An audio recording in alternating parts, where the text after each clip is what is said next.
அனைவருக்கும் வணக்கம். மீண்டும் உங்கள் அனைவரையும் ஏகே பொலிட்டிக்கல் டாக்ஸ் சேனல் வாயிலாக சந்திப்பது மிக்க மகிழ்ச்சி. நம்ம இந்த சேனலில் ஏற்கனவே ஒரு ரிலே பார்த்துட்டு வந்துட்டுருக்கோம்.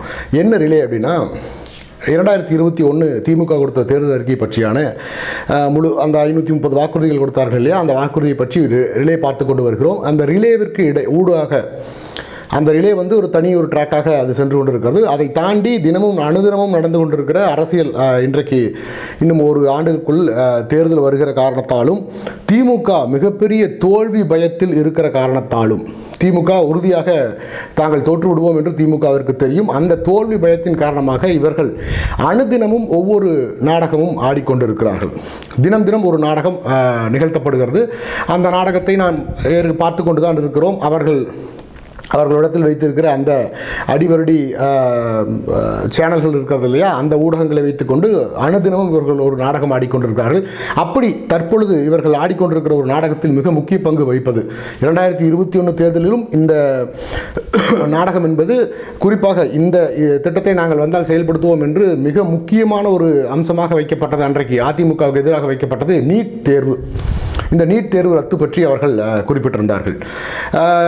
ஏற்கனவே தெரியும், அனைவருக்கும் தெரியும், நீட் தேர்வு என்பது காங்கிரஸ் மற்றும் திமுக கூட்டணியாக இருந்த அந்த காலகட்டத்தில் தான் இந்த நீட் தேர்வு கொண்டு வரப்பட்டது. 2010 இந்த அமெண்ட்மெண்ட் அமலுக்கு வந்தது. அதாவது மருத்துவத்துறையில் இந்த புரட்சி செய்கிறோம் என்று இவர்கள் கொண்டு வந்தார்கள்.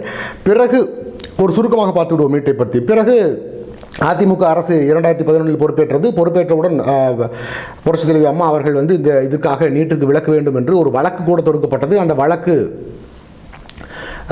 தமிழக அரசு சார்பாக, அதிமுக அரசின் தமிழக அரசு சார்பாக வழக்கு தொடுக்கப்பட்டது. அந்த வழக்குக்கு எதிர்த்து வாதாடியவர், அதாவது நீட் வேண்டாம் என்று அதிமுக வழக்கு தொடுத்திருக்கிறது.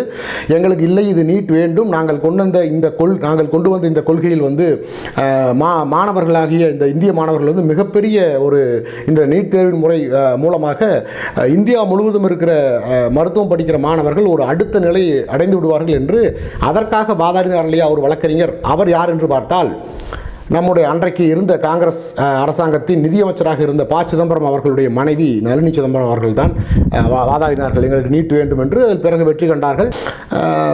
இவர்களே எல்லாம் 2014 பாரதிய ஜனதா கட்சி வருவதற்கு முன்பாகவே முழுவதுமாக எல்லா வேலையும் முடித்துவிட்டு காங்கிரஸ் சென்று விட்டது. அன்றைக்கும் திமுக எந்த எதிர்ப்பும் தெரிவிக்கவில்லை.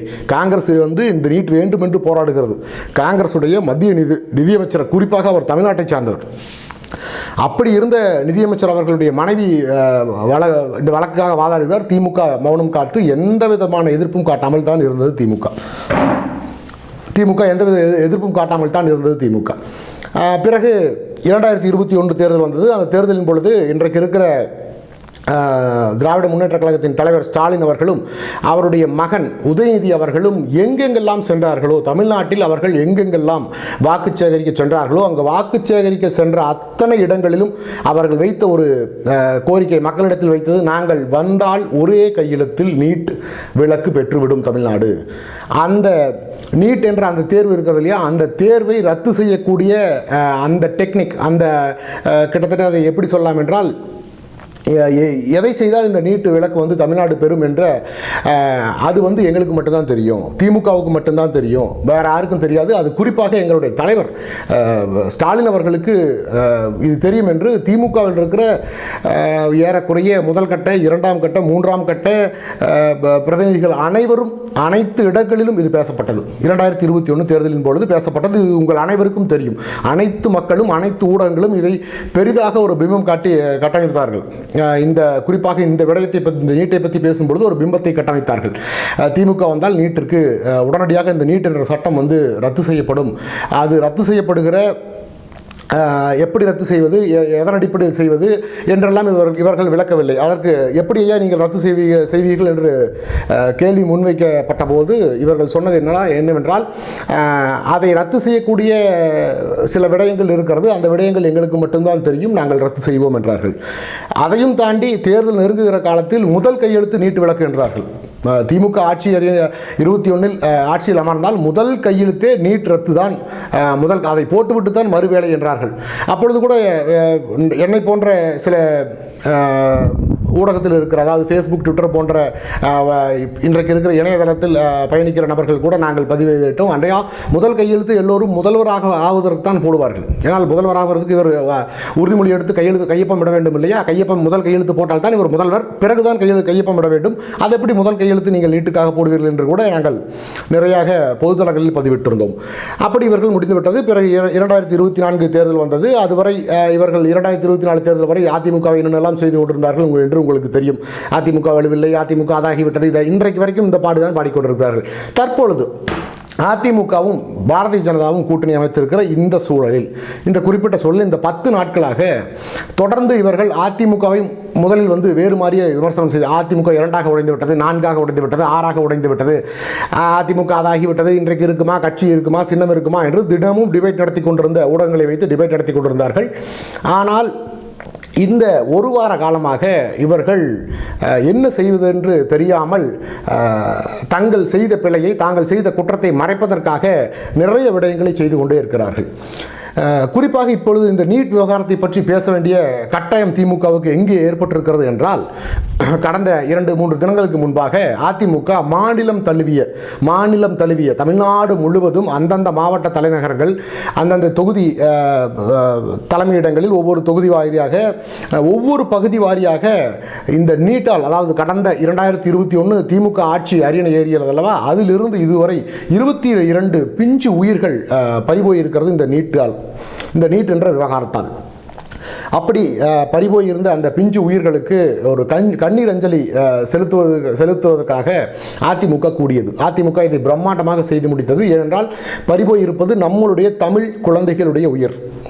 மருத்துவ கனவோடு தாங்கள் மருத்துவர் ஆகிவிடுவோம் என்ற பெரும் கனவோடு நன்கு படித்து நல்ல மதிப்பெண் பெறக்கூடிய பிள்ளைகள், நல்ல மதிப்பெண் பெற்றிருந்த பிள்ளைகள் இந்த நீட்டின் காரணமாக தங்களை தாங்களே அழித்துக் கொண்டிருக்கிறார்கள். அதாவது தற்கொலை என்ற ஒரு யாருமே எண்ணி பார்க்க முடியாத ஒரு செயலை அந்த குழந்தைகள் செய்திருக்கிறார்கள். அதில் மிகுந்த மனவேதனை அடைந்து அதற்காக அந்த குழந்தைகளுக்கு இரங்கல் தெரிவிக்கிற அந்த குழந்தைகளின் புண்ணிய ஆத்மாக்கள் இறைவனடி நிழல் சேர வேண்டும் என்ற ஒரு நல்நோக்கோடு அதிமுக இதை செய்தது. இதை செய்தவுடன் இவர்களுக்கு குட்டு வெளிப்பட்டுவிடும், நாம் இதுவரை போட்டிருக்கிற வேஷம் வெளிப்பட்டுவிடும் என்ற பயம் வந்த காரணத்தால் நேற்றைக்கு தமிழ்நாடு முதலமைச்சராக இருக்கிற மு க ஸ்டாலின் அவர்கள் பேசுகிறார். என்ன பேசுகிறார்? இந்த நீட்டு விவகாரம் பற்றி எதிர்க்கட்சி தலைவர் புரட்சி தமிழர் எடப்பாடியார் அவர்கள் ஒரு நீட்டை பற்றிய ஒரு கவன ஈர்ப்பு தீர்மானம் கொண்டு வருவதற்காக அங்கே ஆளுங்கட்சியை நோக்கி ஒரு கேள்வியை வைக்கிறார். அப்பொழுது உடனடியாக முதல்வர் அவர்கள் எழுந்து என்ன கூறுகிறார் என்றால், நாங்கள் நீட்டை விளக்குவோம் என்று சொன்னோம். எங்களுடைய கூட்டணியில் அங்கம் வகிக்கிற, அல்லது நாங்கள் திமுக அங்கம் வகிக்கிற காங்கிரஸ் கூட்டணி இருக்கிறது இல்லையா, அந்த இந்தியா அல்லது இண்டி கூட்டணி என்று சொல்கிறார் இல்லையா, அந்த கூட்டணி வென்று மத்திய அமைச்சரவை, அதாவது இந்திய அளவில் வென்று அவர்கள் ஆட்சியை பிடித்திருந்தால், காங்கிரஸ் கட்சியும் அதில் அங்கம் வகிக்கிற திமுகவும் ஆட்சியை பிடித்திருந்தால் தான் நீட்டை நாங்கள் ஒழித்து கட்டுவோம், ஒழிப்பது உறுதியாக இந்த நீட் என்ற தேர்வு இருக்காது, இதை முழுவதுமாக தமிழ்நாடு மட்டுமல்ல இந்தியா முழுவதும் நாங்கள் ஒழித்திருப்போம் என்றுதான் நாங்கள் வாக்கு கேட்டோம் என்றார்கள். மக்களே, உங்களை மன்றாடி கேட்டுக்கொள்கிறேன், இந்த 4 ஆண்டுகளாக ஒவ்வொரு முறையும் இந்த தொடர்ந்து நாங்கள் வலியுறுத்தி கொண்டிருப்பது இதுதான். என்னென்னா, இந்த சமூக ஊடகங்கள் வாயிலாக குறிப்பாக நான் வலியுறுத்தி கொண்டிருப்பது ஒன்றுதான். திமுக எப்பொழுதுமே வேஷம் போடும். தயவு கூர்ந்து மக்கள், நீங்கள் கொஞ்சமாவது உங்கள் அறிவை பயன்படுத்தி இதில் என்ன செய்கிறார்கள் என்று, இந்த என்ன அரசியல் செய்கிறார்கள், எப்படியெல்லாம் தமிழக மக்களை ஏமாற்றுகிறார்கள் என்று பாருங்கள் என்று ஒவ்வொரு முறையும் எழுதி வந்தோம். இப்பொழுது ஐயா கூறினார் இல்லையா, திமுக தேர்தல் அறிக்கையில் நாங்கள் வந்தால் நீட்டை ஒழிப்போம், நீட்டை ஒழிக்கக்கூடிய அந்த ரகசியம் எங்களுக்கு மட்டும்தான் தெரியும் என்று இவர்கள் 2021 தான் பிரச்சாரம் மேற்கொண்டார்கள். நன்றாக உள்வாங்கிக் கொள்ளுங்கள். 2021 தேர்தல் என்பது சட்டமன்ற தேர்தல். இங்கே தமிழ்நாட்டுக்கான தேர்தல். தமிழ்நாட்டில் யார் முதல்வராக அமரப்போகிறார்கள் என்பதற்கான தேர்தல். ஆனால் நேற்றைக்கு முதல்வர் கூறியிருப்பது, காங்கிரஸ் கட்சி மத்தியில் ஆட்சியில் பிடித்திருந்தால், எங்கள் கூட்டணி காங்கிரஸ் கட்சியோடு இருக்கிற திமுக கூட்டணி மத்தியில் ஆட்சியில் பிடித்திருந்தால் நாங்கள் இந்த நீட்டிற்கு விலக்கு கொடுத்திருப்போம், அதுதான் அந்த ரகசியம் என்று குறிப்பிடுகிறார்கள். அப்படி என்றால் இவர் 2019 நாடாளுமன்ற தேர்தலில் இந்த பிரச்சாரத்தை மேற்கொண்டிருக்க வேண்டும். இல்லை என்றால் இப்பொழுது நடந்த 2024 நாடாளுமன்ற தேர்தலில் இந்த பிரச்சாரத்தை மேற்கொண்டிருக்க வேண்டும் திமுகவினர். ஆனால் மாறாக இவர்கள் பிரச்சாரம் மேற்கொண்டது என்பது 2021 தேர்தலில். அது சட்டமன்ற தேர்தல், நாடாளுமன்ற தேர்தல் கிடையாது. அந்த தேர்தலில் காங்கிரஸ் இங்கே 234 தொகுதி இருக்கிறது இல்லையா, இந்த 234 தொகுதிகளிலும் காங்கிரஸ் நின்று 234லும் வென்றிருந்தாலும் இந்த நீட்டை எப்படி இவர்கள் ஒழிப்பார்கள்? இது மத்திய அரசு கொண்டு வந்த திட்டம் அல்லவா? இவர்கள் காங்கிரஸ் மத்திய அரசாக இருந்தபொழுது கொண்டு வந்த திட்டம் அல்லவா? எப்படி இவர்கள் ஒழிப்பார்கள்? எப்படியெல்லாம் இவர்கள் வெளிவேஷம் போடுகிறார்கள்? இதைத்தான் 4 ஆண்டுகளாக கத்திக்கொண்டே வருகிறோம். பொது ஊடகங்களில் தொடர்ந்து என்னை போன்ற நபர்கள் தொடர்ந்து எழுதி கொண்டே வருகிறோம், திமுக வெளிவேஷம் போடுகிறது என்று. இப்பொழுது உங்களுக்கு புரிந்திருக்கும் என்று நினைக்கிறேன். திமுக இந்த நீட் விவகாரத்தில் எந்த அளவு இவர்கள் சுயநலத்திற்காக எந்த அளவு இவர்கள் தமிழ்நாட்டு மக்களை அடகு வைத்திருக்கிறார்கள் என்று உங்களுக்கு புரிந்திருக்கும். அப்படி என்றால் இவர்கள் 24 சொல்லியிருந்தால் ஏற்றுக்கொள்ளலாம். ஐயா, நாங்கள் நாடாளுமன்ற தேர்தல் நடக்கிறது, இது இந்திய ஒன்றியம் முழுவதற்குமான தேர்தல், இதில் நாங்கள் அங்கம் வகிக்கிற அந்த காங்கிரஸ் கூட்டணி வென்றிருந்தால் நாங்கள் நீட்டிலிருந்து விலக்கு, ஏனென்றால் நீட்டை நாங்கள் தான் கொண்டு வந்து பாவம் செய்து விட்டோம். இங்கே தமிழ்நாட்டில் பல குழந்தைகள், அற்புதமாக படிக்கக்கூடிய பல குழந்தைகள், இன்றைக்கு குழந்தைகள் இல்லாமல் அந்த குழந்தைகள் உயிர் போயிருக்கிறது. அதற்கு நாங்கள் காரணமாகிவிட்டோம். அதுக்கு பிராயச்சித்தமாக அந்த நீட் என்ற அந்த தேர்வு முறையை நாங்கள் ரத்து செய்கிறோம் என்று சொல்லி தொலைத்திருந்தால் கூட ஏற்றுக்கொண்டிருக்கலாம். ஆனால் இவர்கள் தொண்டை தண்ணி வத்த ஒவ்வொரு பகுதியிலும், ஒவ்வொரு கிராமங்களிலும், ஒவ்வொரு முட்டுச்சந்திலும் நாங்கள் வந்தால் நீட்டை விலக்குவோம், நீட்டை ரத்து செய்வோம், அந்த ரகசியம் எங்களுக்கு மட்டும்தான் தெரியும் என்று இவர்கள் பிரச்சாரம் செய்தது 2021 சட்டமன்ற தேர்தலின் போது. நன்றாக தெரிந்து கொள்ளுங்கள், 2021 சட்டமன்ற தேர்தலின் பொழுது. இப்பொழுது உண்மை வெளிப்பட்டுவிடும், மக்களுக்கு இது புரிந்துவிடும் என்று தெரிந்தவுடன் இவர்கள் ஒவ்வொரு நாளும் ஒவ்வொரு மாதிரியாக பேசுகிறார்கள். ஏன் அதிமுக இன்றைக்கு பாஜகவோடு தான் கூட்டணியில் இருக்கிறது, நீங்கள் உத்தரவாதம் வாங்க வேண்டியது தானே? நீட்டிலிருந்து தமிழ்நாட்டுக்கு விலக்கு கொடுத்தீர்கள் என்றால் நாங்கள் உங்களோடு கூட்டணி சேர்க்கிறோம் என்று. ஏனையா, இந்த நீட் என்ற இந்த ராட்சச தேர்வை கொண்டு வந்தது காங்கிரஸ். அன்றைக்கு வாய்மூடி மௌனமாக இதற்கு நீட்டுக்காக ஆதரவு கொடுத்து கையெழுப்பு அன்றைக்கு இருந்த நாடாளுமன்ற உறுப்பினர்கள் ஆதரவு தெரிவித்து வந்தார்கள். பிறகு அதை எதிர்த்து அதிமுக வழக்கு தொடுத்த பொழுது அதற்கு எதிர்ப்பாக இவர்களது கூட்டணியில் இருக்கிற காங்கிரஸ் கட்சியின் மிக மூத்த தலைவராக இருக்கிற ஒரு தலைவருடைய மனைவியார் அவர்கள் தான் வாதாடுகிறார். அன்றைக்கும் ஒன்றும் பேசவில்லை, அன்றைக்கும் அமைதியாக இருந்து விட்டார்கள். பிறகு இவர்கள் சொன்னார்கள் இல்லையா, 21 நாங்கள் வந்தோம் என்று. 21 வந்த பிறகாக ஏதாவது செய்தார்கள் என்றால் செய்யவில்லை. ஒவ்வொரு முறையும் நீட்டிற்காக நீதிமன்றம் வரை போராடி தோற்ற பிறகு ஐயா எடப்பாடியார் அவர்கள் பொறுப்பேற்ற பிறகு 7.5, ஏனால் இதை ஒன்றும் செய்ய முடியாது, அப்படியான சட்ட விதியின் கீழ் இது இருக்கிறது. இங்கே இருக்கிற மாணவர்கள், ஏழை எளிய அரசு பள்ளியில் படிக்கிற ஏழை எளிய மாணவர்கள் பயன்பெற வேண்டும் என்பதற்காக 7.5 விழுக்காடு இடஒதுக்கீடு கொண்டு வந்து ஏறக்குறைய 500க்கும் 470க்கும் மேற்பட்ட மாணவ செல்வங்கள் இன்றைக்கு அரசு பள்ளியில் பயிலுகிற மாணவர்கள் நீட் எழுதுகிறார்கள், மருத்துவராக படித்துக் கொண்டிருக்கிறார்கள். நீங்கள் அப்படி இந்த மாணவர் மீதும் இந்த மக்கள் மீதும் இந்த தமிழ் இளம் பிள்ளைகள் மீதும் உங்களுக்கு அக்கறை இருந்திருந்தால் அது 7.5 விழுக்காடு இருக்கிறது இல்லையா, அதை 10 விழுக்காடாக நீங்கள் மாற்றிருக்கலாம் அல்லவா? ஏன் இன்றைய வரை மாற்றவில்லை? ஏன் நீட்டை பற்றி இந்த 4 ஆண்டுகளாக நீட்டை பற்றி எந்த பேச்சும் திமுக எடுக்கவே இல்லை? எடுத்திருந்தால் எது உண்மை என்று தெரிந்திருக்கும், மக்களுக்கு சென்று தெரிந்திருக்கும். தற்பொழுது இதை எடுப்பதற்கான காரணம் என்ன? திமுகவிற்கு வந்திருக்கிற தோல்வி பயம். அதிமுக மிகப்பெரிய கூட்டணி அமைத்து விட்டது. அமைத்து விட்டது. இன்னும் அதிமுகவிடம் நிறைய கட்சிகள் தொடர்ந்து சேருகிற அளவில் பேச்சுவார்த்தை நடந்து கொண்டிருக்கிறது. அதை ஏற்கனவே அதிமுகவின் பொதுச்செயலாளர் அவர்கள் சொல்லிவிட்டார். என்னவென்றால், மக்களாகிய நீங்கள் மக்கள் படியை செய்யுங்கள், கூட்டணியை நான் பார்த்துக் கொள்கிறேன் என்றார். இப்பொழுது பிஜேபி இணைந்திருக்கிறது. பிஜேபியோடு சேர்த்து தமிழ் மாநில காங்கிரஸ் இணைந்திருக்கிறது. இன்னும் பாமக போன்ற கட்சிகள் எல்லாம் இருக்கிறது, இணைய தயாராகி கொண்டிருக்கிறார்கள். தேமுதிக ஏற்கனவே இருக்கிறது. இது வெற்றி பெறுகிற ஒரு மாபெரும் வெற்றி பெறுகிற தனி மெஜாரிட்டி என்று சொல்வார்கள், நாம் அடிக்கடி குறிப்பிடுவோம். அப்படி அதிமுக இதுவரை எப்பொழுதுமே கூட்டணி ஆட்சியில் அமர்ந்ததே கிடையாது. திமுக எப்பொழுதுமே தனி மெஜாரிட்டியில் ஜெயிச்சதில்லை, இந்த 21 தவிர. இதற்கு முன்பாக கூட்டணியில் மட்டுமே வென்றிருக்கிறது. அதிமுகவுக்கு அந்த சரித்திரமே கிடையாது. எப்பொழுதெல்லாம் வெல்கிறதோ மாபெரும் வெற்றி பெறுகிறது தான் அந்த இயக்கத்தினுடைய வரலாறு. அப்படி மாபெரும் வெற்றி அதிமுகவின் கண்களில் தெரிகிறது. அதனால் திமுகவின் கண்களில் அந்த பயம் தெரிகிறது. அதனால் இவர்கள் மீண்டும் வேடம் போட ஆரம்பித்து விட்டார்கள். மக்களே, இந்த வீடியோவை நீங்கள் பார்க்கிறவர்கள் ஒவ்வொருவரும் தயவு கூர்ந்து இதை ஷேர் பண்ணுங்கள். ஏன்னா உண்மையான நிலவரமாவது புரியட்டும்.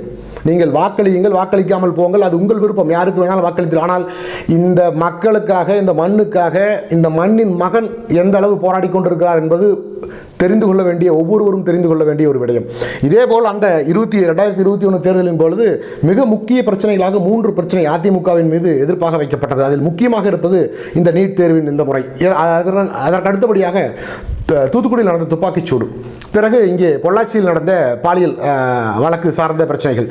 இப்பொழுது இந்த குறிப்பாக நான் பேச வேண்டும் என்று நினைத்து இந்த நீட் விவகாரத்தை பற்றி, அதை பற்றி அடுத்தடுத்த காணொலிகளில் பார்ப்போம். அதனால் நீட்டிற்காக எப்பொழுதும் திமுக வேடம்தான் அணிந்திருக்கிறது.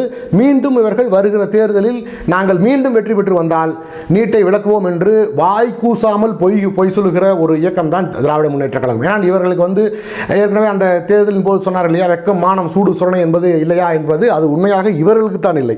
ஏன்னால் சொன்ன வாக்குறுதியை காப்பாற்ற முடியாமல் மீண்டும் அந்த மக்களிடத்தில் மீண்டும் அதே வாக்குறுதியை கொடுக்கக்கூடிய ஒரு இயக்கம் தான் திராவிட முன்னேற்ற கழக இயக்கம். அதனால் மக்கள் மீண்டும் ஏமாந்து விடாதீர்கள்.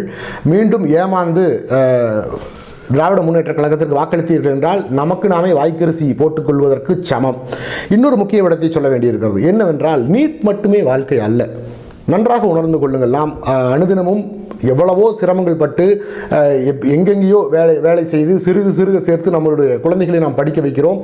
அந்த குழந்தைகள் இந்த படிப்பு தான் படிக்க வேண்டும் என்று நிர்பந்தம் தயவு கூர்ந்து நிர்பந்தம் செய்யாதீர்கள். ஏனென்றால் ஒவ்வொரு விதையும் வேறு வேறு விதை தான்.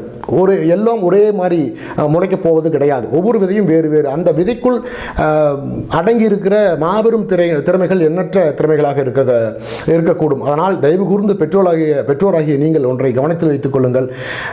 சிறு குழந்தைகளுக்கு சின்ன தோல்வி கூட தாங்கிக் கொள்ள முடியாத ஒரு நிலைதான் இருக்கும். ஏனால் அந்த குழந்தைகள் சிறு குழந்தைகள், அவர்கள் குழந்தைகள். நாம் தான் அந்த குழந்தைகளை சரியாக வழிநடத்த வேண்டும். தயவு கூர்ந்து உங்களுடைய ஆசையை, நான் படிக்க வேண்டும் என்று நினைத்தேன், ஒரு இன்ஜினியர் ஆகணும்னு நினைச்சேன், டாக்டர் ஆகணும்னு நினைச்சேன், ஒரு வழக்கறிஞராக நினைச்சேன், ஒரு ஐடி துறையில் வர வேண்டும் என்று நினைத்தேன் என்று நினைத்துக்கொண்டு உங்கள் ஆசைகளை உங்கள் குழந்தைகள் மீது தயவு கூர்ந்து உங்கள் குழந்தைகள் மேல் திணிக்க வேண்டாம். அவர்களுக்கு என்று வாழ்க்கை இருக்கிறது, அவர்களுக்கு என்று சிறகுகள் இருக்கிறது. அவர்களுடைய சிறகுகளை வெட்டிவிட்டு உங்கள் சிறகின் மூலம் பறக்க வேண்டும் என்று ஏன் நினைக்கிறீர்கள்? தயவு கூர்ந்து அந்த நிலையை எடுக்காதீர்கள். அவர்களுக்கென்று தனி அறிவு இருக்கிறது, அவர்களுக்கென்று தனி வாழ்க்கை இருக்கிறது, அவர்களுக்கென்று தனி சுதந்திரம் இருக்கிறது. அந்த சுதந்திரத்தில் பறப்பதற்கு அவர்களுக்கென்று இறகுகள் இருக்கிறது. தயவு கூர்ந்து அதை செய்யாதீர்கள். அவர்களுக்கு எது பிரியமோ, அதில் நாட்டம் அதிகமாக இருக்கிறது, அந்த குழந்தைகளுக்கு எதில் இன்ட்ரெஸ்ட் அதிகமாக இருக்கிறதோ அதில் படி விடுங்கள். சுதந்திரமாக நீங்கள் பறந்த உயரத்தை விட உங்கள் குழந்தைகள் உங்களை விட உயரமான இடத்தில் பறக்கும். கீழிருந்து நாம் அன்னார்ந்து பார்த்து மகிழ்ச்சி அடைவோம். அதற்கு முன்பாக அந்த குழந்தைகளுடைய சிறகுகளை தயவு கூர்ந்து உடைக்காதீர்கள். பெற்றோர்களுடைய ஆகிய உங்களுக்கு தான் இந்த வேண்டுகோளை வைக்கிறேன். ஏனென்றால் நாம் நிறைய இழந்து விட்டோம். இந்த மருத்துவ கனவிற்காக நிறைய இழந்து விட்டோம். அதனால் மருத்துவம் மட்டும் வாழ்க்கை அல்ல. தயவு கூர்ந்து நினைத்துக் கொள்ளுங்கள். மருத்துவம் மட்டும் வாழ்க்கை அல்ல. அந்த குழந்தைகளுக்கு ஒரு 10ஆம் வகுப்பு தாண்டியவுடன் அந்த 11, 12 நான் மருத்துவர் தான் ஆவேன் என்றால் அந்த குழந்தை சொல்லுமா, மருத்துவம் மட்டும் வாழ்க்கை அல்லம்மா, மருத்துவத்தை தாண்டி நிறைய இருக்கிறது. சாதாரண டிகிரியை படித்துக்கொண்டு மிக உயர்நிலையை அடைந்த எவ்வளவோ நபர்கள் இருக்கிறார்கள். படிக்காத மேதைகளையும் மாபெரும் மேதைகளையும் கண்ட நாடு இந்த தமிழ்நாடு. அதனால் பெற்றோர்களாகிய உங்களை மன்றாடி கேட்டுக்கொள்கிறேன், தயவு கூர்ந்து கேட்டுக்கொள்கிறேன், உங்களுடைய கனவை உங்கள் குழந்தைகள் மீது திணிக்காதீர்கள். அவர்களுக்கு தனியாக இறகுகள் இருக்கிறது, அவர்கள் பறக்கட்டும். மீண்டும் உங்களை அடுத்த காணொலியில் சந்திக்கும் வரை உங்களிடமிருந்து விடைபெறுவது அருள்குமரன். மீண்டும் அடுத்த காணொலியில் சந்திப்போம். நன்றி, வணக்கம்.